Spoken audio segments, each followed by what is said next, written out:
we're hearing a lot of increasing signs from mainline economists that the bond bubble's in trouble. What's your view on that, sir? Well, my view is the Federal Reserve can keep the interest rates low because they can print all the money they want to buy up all the bonds. And so to have the bond bubble go, if the Fed is opposed to its going, would require trouble with the dollar. The dollar will have to go because the Fed can't print foreign currencies with which to buy dollars. So I've always felt that the Fed could keep the bond bubble going until the dollar itself got into trouble. Because if the dollar itself gets into trouble and starts losing exchange value, and the Fed keeps printing more dollars to buy the bonds to keep that bubble alive, that would add to the pressure on the dollar. And since the basis for American power is the dollar as world reserve currency, the Fed would have to let the bond market go in order to save the dollar. That's always been my view on it. Now, I may be wrong. Who knows? So are we approaching a crisis at that point? Or could this Ponzi scheme go on indefinitely? Well, I think the Ponzi scheme can go on as long as the rest of the world is content to hold the dollars. And you see right now, in fact, for some time, Washington has had the European Central Bank printing euros and the Japanese Central Bank printing yen. So the other two large currencies are also being printed, just like the dollar. So that prevents pressure from rising on the dollar. And as we've talked on previous shows, the Federal Reserve allows the bullion banks, the big banks in New York, to sell naked shorts on the COMEX to drive down the gold price. So it's totally rigged. Stay there. Explain that to us when we come back. All right. Explain that. Sorry to cut you off at that key point. Dr. Paul Craig Roberts, paulcraigroberts.org is the website. I'm Alex Jones with Infowars.com. A lot of news on the site. This is An American President. Just add puppet, then vote and repeat every 4 years.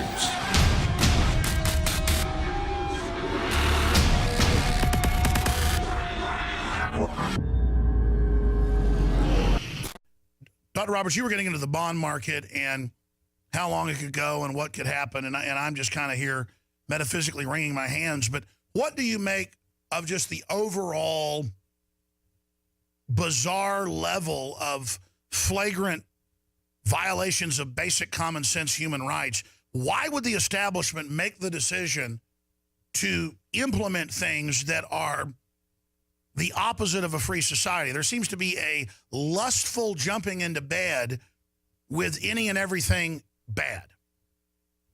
Yes. No institution, public or private, in the West seems to any longer have any integrity.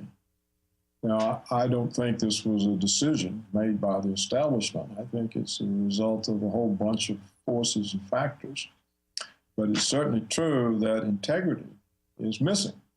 It's missing wherever you look, whether it's the corporations, whether it's public institutions, or whether it's private institutions. There's just no integrity. And there's no sense of, oh, I have to look myself in the mirror. I've got to do something. I got to behave appropriately. I can't look myself in the mirror. It's almost the reverse of that. It's if I'm not ripping somebody off, I can't look myself in the mirror. If I'm not a crook, if I'm not stealing from somebody, I can't look myself in the mirror. It's just a total change in values. So I certainly agree with you. There's no integrity, and we can't rely on it. You can see this every day. Look, we've had one of the chief prosecuting attorneys of the SEC. We've had one of the SEC commissioners herself say that the SEC is failing. It doesn't do its job. It issues waivers to felony actions by the banks. So there's no law enforcement against the privileged. They're like the aristocrats of hundreds of years ago. So wherever you look, you see this is the case. The police, they shoot down people in the streets, including 12-year-old children, and very, very seldom do they suffer any consequences. So the entire segments in the public sector are just simply becoming immune to law. The executive branch essentially is immune to law.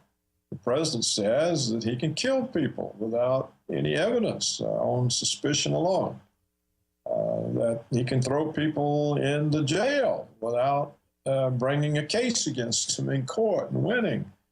Well, these are horrendous things. The Western civilization fought for hundreds of years, centuries and centuries, to stop that type of behavior. And now it's all thrown away in the 21st century. You wrote a powerful article a few weeks ago on the 800th anniversary of Magna Carta. Maybe you can speak some of that before we go to some of these calls and talk more about the economy or other issues you want to get into. But I think at the end of the day, we've got to look in the mirror collectively, and I think it's our lack of integrity individually. Even if we have integrity, the average person who's decent, we have to go further and say no to the establishment and at least do radio shows and write articles and file lawsuits and run for office, things you've done. And I'm not up on a high horse myself. It's just that people have become spectators. And they just think, hey, we'll let the government run it. It's some complex thing. And then we know that under the rubric of national security, government has become, like you said, the new nobility, and the corporations have with diplomatic immunity. And so the classic festering happened. Really bad people got in. They recruited more people. They got away with more and more. And now they're emboldened to try to start war with Russia and all the rest of this craziness. And I'm worried about the planet itself. I mean, I really think there's a good chance that, as you've said earlier, the whole planet's in danger because the elite have gone completely insane. Yeah, that's right. I saw something just the other day. It said that Americans get more upset over somebody flicking them the middle finger or over politically incorrect words than they do over the fact that in the 21st century, they destroyed 7 countries, millions of people, all based on lies. This doesn't upset them at all, but use a politically incorrect word and they just go berserk. So I think that shows a huge failure in the population itself. We've had our real morals taken.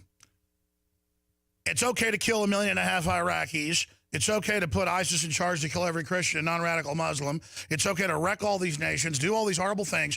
But if you talk bad about Caitlyn Jenner or whatever her name is, you're a bad person. Or if you don't embrace it, you're bad. They've now been given faux rights that don't matter to the establishment. It's just sheer madness. I agree. Other areas of the economy, you've talked about the Cook numbers forever, so has John Williams. What about earlier in the year, 0.2 growth? Doesn't that really mean negative? Ron Paul has said the day of reckoning is coming in the stock market. You've always said it's going to take a lot longer than they say for the bubble to pop. You've been saying that for 8-9 years coming on the show. You've really been, overall, the most accurate in your predictions because you haven't really made a lot. You just talked about the general things. But in your gut, what do you think's happening? We see all these elites building armored redoubts, going to New Zealand. We see it in the news. That to me signifies that they know this house of cards can't go on forever. Well, usually house of cards can't. That's why they call house of cards. They don't stand very well. This one's gone on a long time, and in part because of greed. People are content for it to keep going because they can keep making money. So as for the first quarter growth, yes, I'm sure it's negative. But you see, as we've talked before, they don't measure inflation correctly. They don't measure unemployment correctly. So if there's no inflation, because they don't measure it, then you can have positive growth, even though it's not really there. And you can have a low unemployment rate if you don't measure the unemployed. So since the measures of economic activity themselves have been perverted and no longer have any integrity, they don't really mean anything. You can't tell what's going on by looking at their numbers. You have to realize that these numbers are rigged to make it look better than it is. So all of that helps to support a positive psychology. And until the psychology really turns negative on them, they can keep this house of cards going. So really, America and the West has become a cult. Yeah, in a way, yeah. Actually, people live in the matrix. They live in unreality. And they don't see the reality in front of them every day. They live in unreality.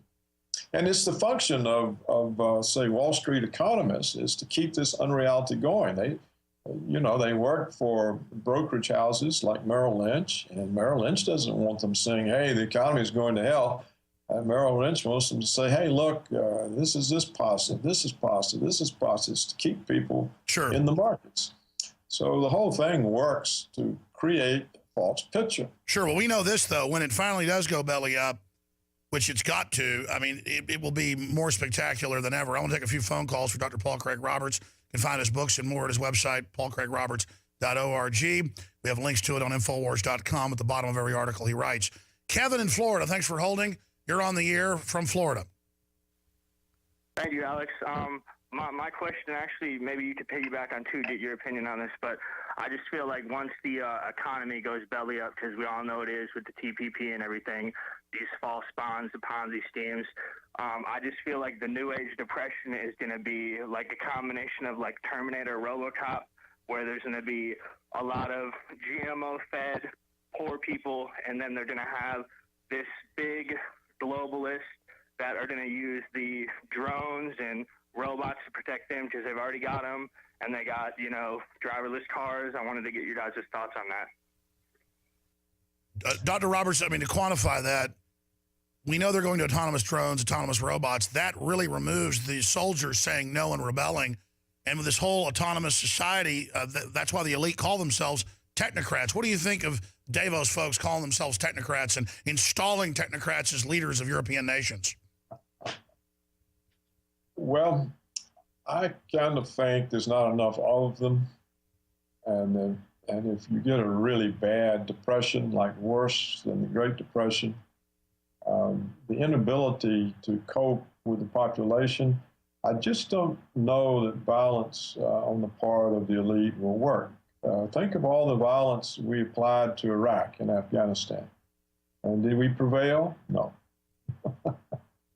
Well, the United States is a much larger place. And so I'm not sure if the elite who may be betting on controlling the situation with high-tech violence, whether this will work for them or not. Well, the Pentagon now admits that all this high-tech stuff has not subdued anybody. And the truth is we're just lazy. We're not scared. If they get violent, we're going to get extremely violent, and it's going to be even worse. And I think that's one message for the elite to get. They're not getting away with this. They need to back off right now. They don't want to end up in Hitler's bunker. Stephen in South Carolina, you're on the air with Dr. Paul Craig Roberts. Go ahead. Thank you, Alex. I wanted to ask Dr. Roberts about Vladimir Putin's column on his, our guest column he had on today. Is it as bad as the Cuban Missile Crisis was? Is this that point? Have we reached, the choice where either we all go extinct or we all use this grid to make it? Well, I didn't see Putin's article. Putin said that? Are you saying Putin said that? No, he did not say that. He just drew a line in the sand, it seemed, between the BRICS and the West.